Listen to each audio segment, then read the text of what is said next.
Uyathanda ulahle ebantwini abarongo izinto. Mama uthengele unyana. Nani tshana ukonyoko balithengele. Yes. Bafela ntoni sister bethu ngoku? Ayibazanye. Uthi kanti serious. Mama nginokwazi ukuthengela iBloemfontein Celtics. Yeah, ne. Ubona mama. Sakho bana ba 15 abalindile. Ndifuna kanithengela iBloemfontein Celtics.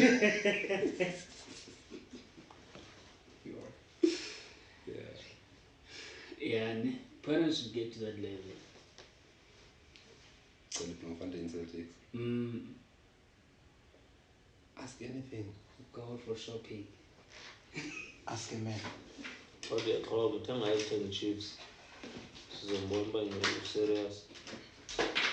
So zithengiswe le family business. But I want to see if how far is it gonna take this? Don't Air Royal or something. So okay, Tamzi. Because kaloku if unemali ubona ngothenga iplayer aweka motsephi. Tamzi yini. Xa ukuthenga i-status, iya kuba iBloemfontein stick kunyuke Royal M. Okanye No. I-Royal M status ithengisiwe sa status. So by iBloemfontein Celtic ngoku yase No, KZN. by Royal AM iBloemfontein Celtics ayikho phelile. Nje kanjani? Phelile ayikho. Tamzi, i-position ithengiswayo not igama. Akuthengwa kamthenga i-position. Status. Hey Mosi. That's why Mark Zuckerberg utile Mosi lo. yeah, that's why you buy a status, you don't buy Lando, you buy a status. Yeah, ikodwa eza players asengxakini. So as a player kube zisiwelele ngokuzona ziyi-Royal M. Subjected i-contract zazo because that thing can change on the other side. So that now i-contract yakho, you had a contract with the Bloemfontein Celtics. Some of the players zizawa zilando unemployed. Good evening. Oh, I'm good. 5 million. Yeah. So, good evening to. Okay, I can't see some of the people here. But folks, you greet them on our behalf. I think you can see them on your side. No, I can't. I'm flanked today. Today Today I'm flanked by Mr. Lawa Fololo, Masimbong and Baipel, and other. Can the camera see me? Yeah. Oh, okay. Unuphume TV. And none other than Mama, Mr. I've made it. Mama made it. Mr. Two things in life. Mr. Beatty. So today, Where's that bomb? So today, I think today we can speak about something quite interesting. I was really pondering about this today. The importance Of a mom buying his son. Okay, let's go there. Okay. Mama, can you buy me?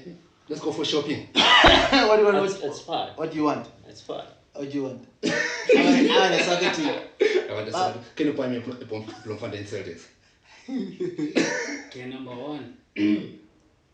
Kona Banwan that leave the store crying Oh Lord. because mommy could not buy a sweet. Versa? Yeah, I remember.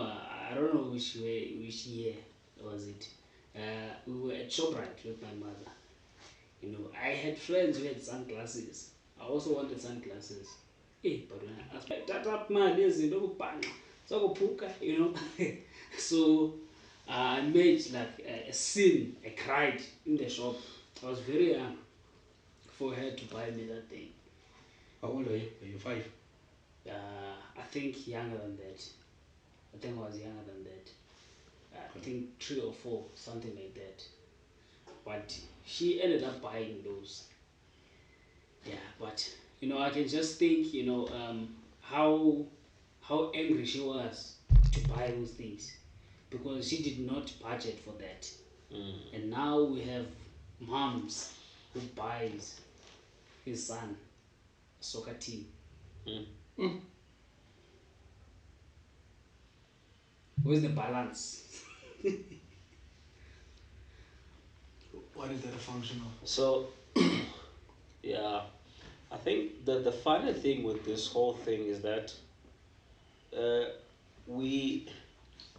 I think our children today, we will be in a very different position, in the sense that our children are a little bit opinionated.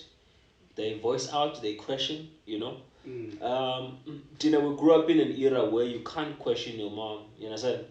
I've got so many unanswered questions I can't ask my parents, you understand? I just have to make my own conclusions and then move on. But right now, there's a lot more accountability that's required from us as parents, as compared to our parents, right?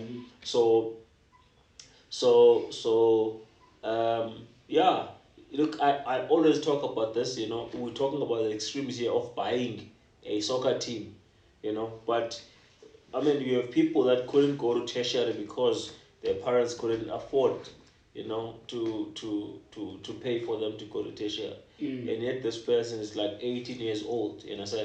So it tells you that, you know, for whatever reason, because there's always a good reason not to do something, right? But if your child is 18 years old and you can't afford to take them to university, the question is, what were you doing all along? Yeah. Did you even have a vision of your child going to university? And if so, why didn't you provide for that? You understand? Or prepare for that, right? Maybe one will say, I had this obstacle and that obstacle, I didn't have a job, I was not educated, and da da da da. You understand? 18 years is a long time for you to fix whatever stuff you need to fix to make sure that you take care of your kids. Unless, right? unless they were in jail. Unless they were in jail. Of which, even if they were in jail, you know, we expect them to, you know, come out of jail with maybe 2 or 3 degrees if they are in jail for 18 years. Come on. You understand? So that they come out as functioning members of society. You know? So imagine if we were required the same level of accountability from our parents we require from government. You know? Ooh. So there's Please always say a higher that, structure. The first higher structure is your parent. Yeah. Because as a child, the government in your house, because your house is governed by your parents, because all the rules and everything you've been told by your parents, because that your parents are the governor of your house, your family, you expect them to provide. But the unfortunate part, some of the parents can't afford to provide. Now we want to hold our government accountable. It's like I posted something the other day on Facebook, and it sounded a bit funny to people. And I said, the night I was conceived, government was not there cheering people on. Come on guys, you can do this. Yeah. The government was not there. You know, 2 people were having fun and I was conceived, right? So, you know, the government has no play in providing for me, and I said, but those people, you know, who contributed to me being here, those are the people who are responsible for me, not the government. That I know for some people, you know, it sounds harsh, but that's the truth. And I think it comes down to, And even then, there's a certain limit. You understand? I can say that, you know, up to a certain age. When I'm 18 years old, I can't be saying, but my parents. You understand? So if they did not, what am I doing? Yes. Do you understand? If they could not provide for me, they couldn't do whatever. And I said, now that I'm a man, I'm 18 years old, what am I going to do for my own life? Because they can only be responsible for me up to a certain point. Yes. From that point, it's me. I think also that is where the concept of being at fault and being responsible, the topic about those things is actually 2 different concepts. Yeah. So a lot of parents who, and especially amongst us Africans, a lot of African people who we've come into existence, we're not planned. Like, if we really look at it, like, it was just two people having fun, as you suppose, and you came as a byproduct, and therefore, as a consequence, there was no plan of succession. Okay, now, you know what I mean? And so maybe some of them, like, how can I put it? But even then, now, I understand. 18 years is a long No, time. no, I understand, but I want to get to a certain place where, because people find it offensive when you say that it's a parent's responsibility.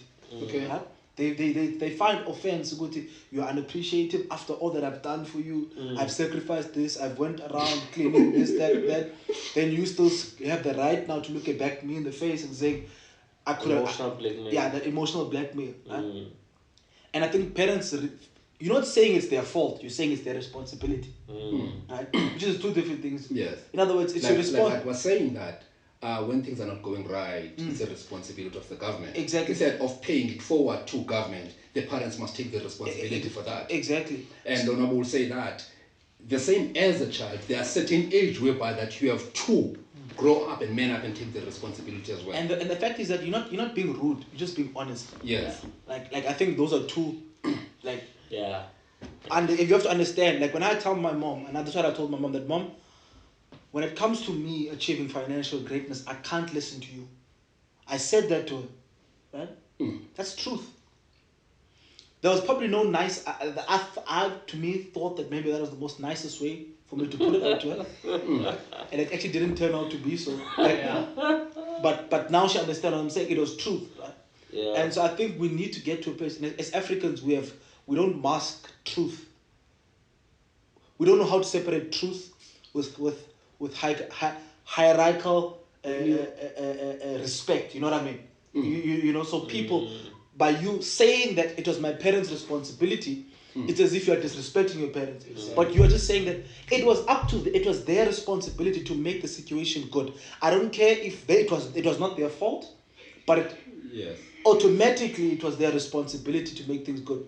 And I think that is why now you'll find that when they're looking at how to disrupt a society, you start by disrupting a family. Yes. When you take away family holds, When you take away that structure.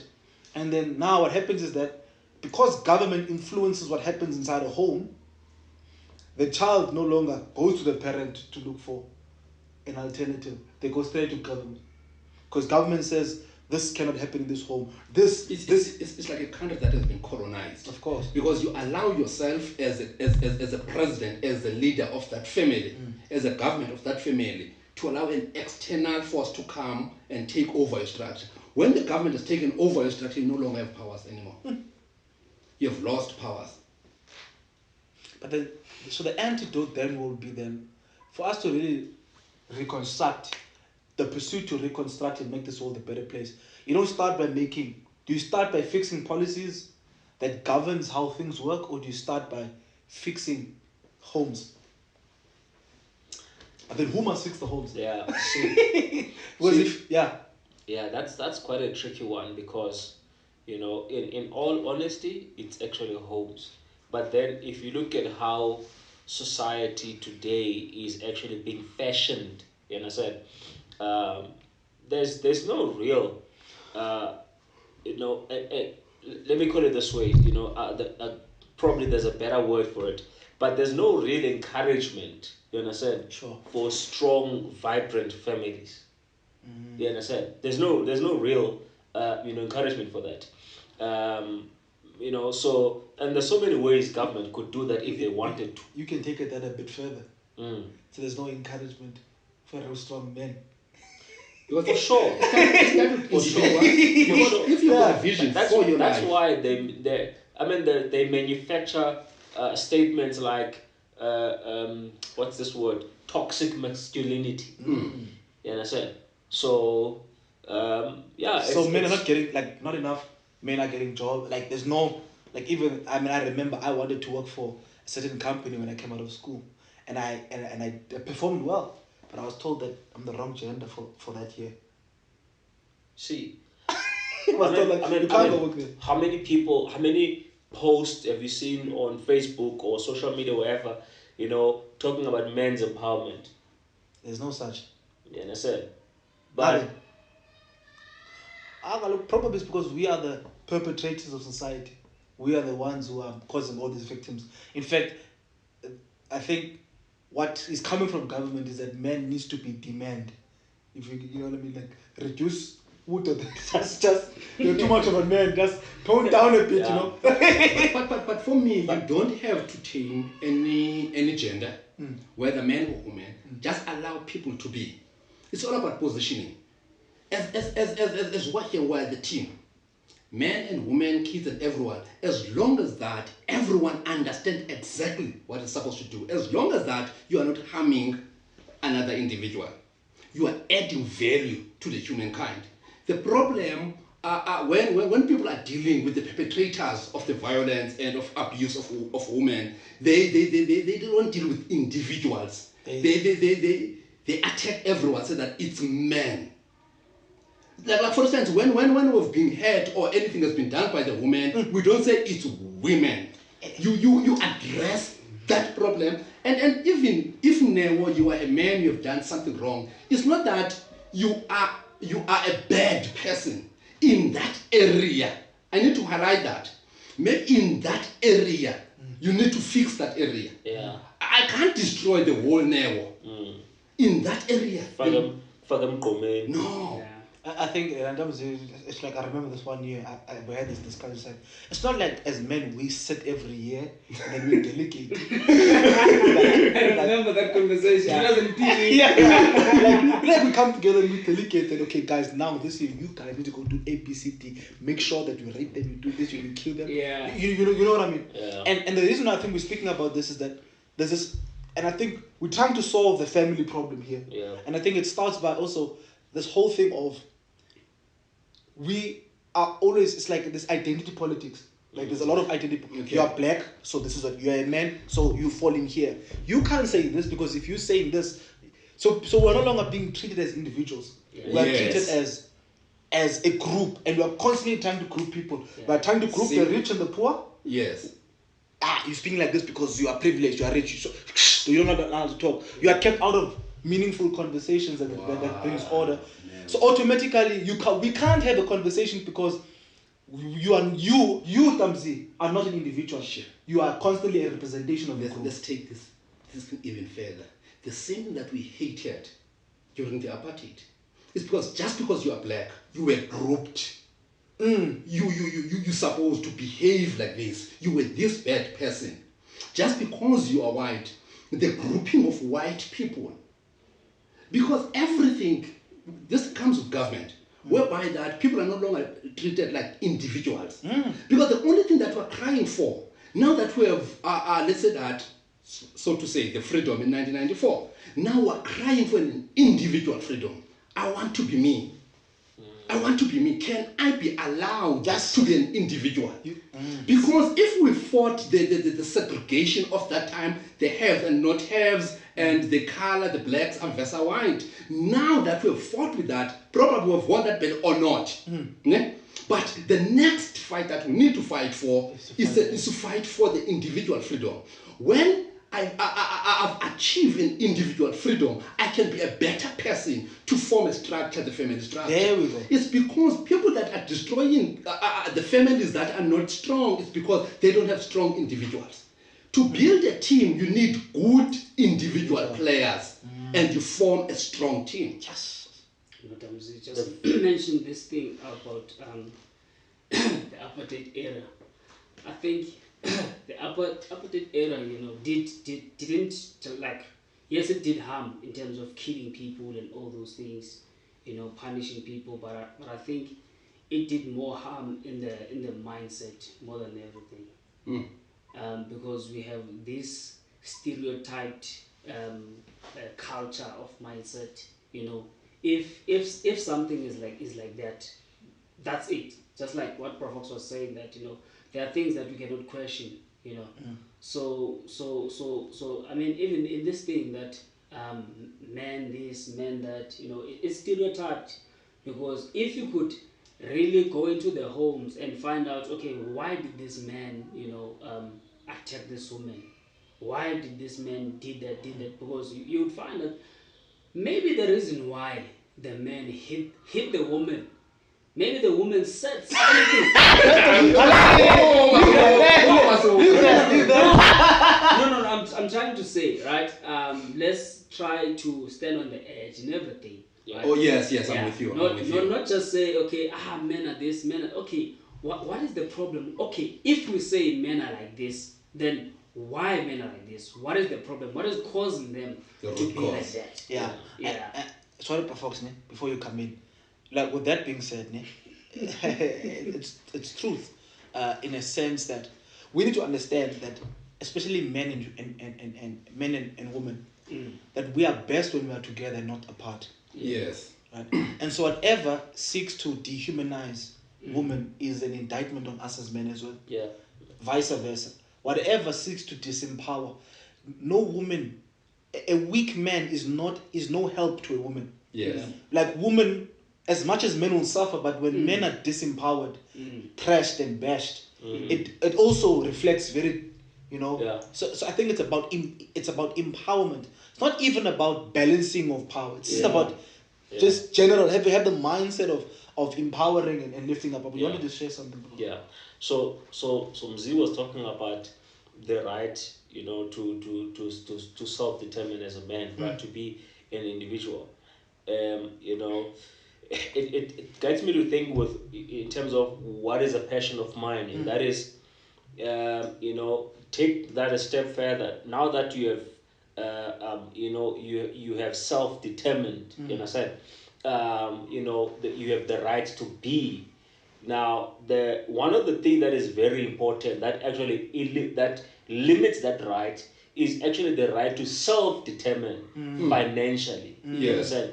Because that's where a lot of things actually hinges. That's where a lot of things actually hinges, right? Because you'll find that it's very, very important. The right. I'll give an example. I was in construction, right? And as a person in construction, working a job, right, I depend on that salary to take care of my family. Yes. But the very same salary that I depend on says, go to Matatiela for a month. You understand? Stay away from your family. Stay away from your family. Come back on weekends if you can. Or if it's too far, come back once a month. Okay. What is that doing to my family? What's that doing to my kids? Do you understand? So the right the duty to self-determine financially is very, very important, because it actually overarches on all these other rights. You understand? Because now I don't self-determine as far as my money is concerned, how I make my money. As a result, I can be dictated to as to what to do and how to want to do. You understand? So that is why, even if I don't believe in let's say I'm a Muslim, right? I don't believe in working on a Friday. But if my job wants me to work on a Friday, guess what's going to happen? I'm going to have to compromise on my religious freedom, because, it's the bread that is at stake. You understand? So that is why I always say that the bread issue is a very pressing and, it's the most immediate thing that one needs to take care of. Oh yes. That's the part we need to take care of, like ASAP, so that we can be able, to take care of other areas. You will be surprised how men can be so loving when they've got money. That's true. Yeah. Talk about uncle. I know there's an opposite. Yeah. I know there's an Yes. opposite. But I tell you this. People can be very different. Men can be very different. Let me give you an example. When I was still in real estate and things were not well, you understand? And, my wife would say, that's how women, they talk, right? You understand? And now for me, I think solution, right? Where can I get this? Okay, I don't have money. It's month end. It's rent. It's car installment. It's children's school fees. Now she's telling me about napkins. You understand?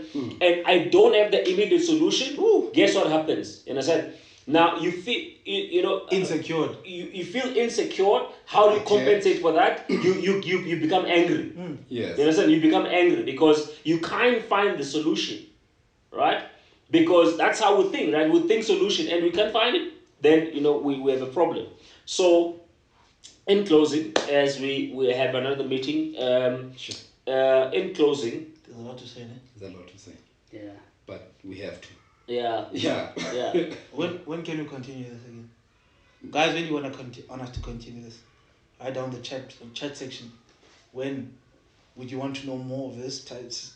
Hear more of these conversations. Type more. I like this. Sometimes we are really technical about business, but sometimes, as I said, we talk about business, life, and everything. Guys, feel free to share your opinions and what you think about today. This conversation about family, order, and perceptions. And yeah, man, so we're looking forward to we are this time next week. This time next week? No. Next week, Tuesday. No, the day after tomorrow, dude. Friday. Friday. Yeah. Yeah, the day after tomorrow is Friday. People See. are typing more. Eh? Yeah. People are typing? Yeah. Okay, Yeah, cool, guys. okay. So, guys, let's see. So, Friday, same Thursday, time. Friday, yeah. Call your friends, family. Let them know that we are here, what we are talking about. If you know someone who has something to say, even maybe giving another perspective on what we are saying, let them come through. Let them write, and we want to engage. Right? So, we might be sharing a common ideal, but it's very, very important to hear what someone else has to say and see how we can Yes. address, because we're really trying to bridge the gap that exists in society where these conversations are not being held, and most importantly, how these conversations can, at the end of the day, feed into the general success of the human beings. That being said, ladies and gents, see you next time, right here, same time, on the Success Factory podcast, brought to you by Fox Nation. Love you all. Stay blessed. Allah. I think.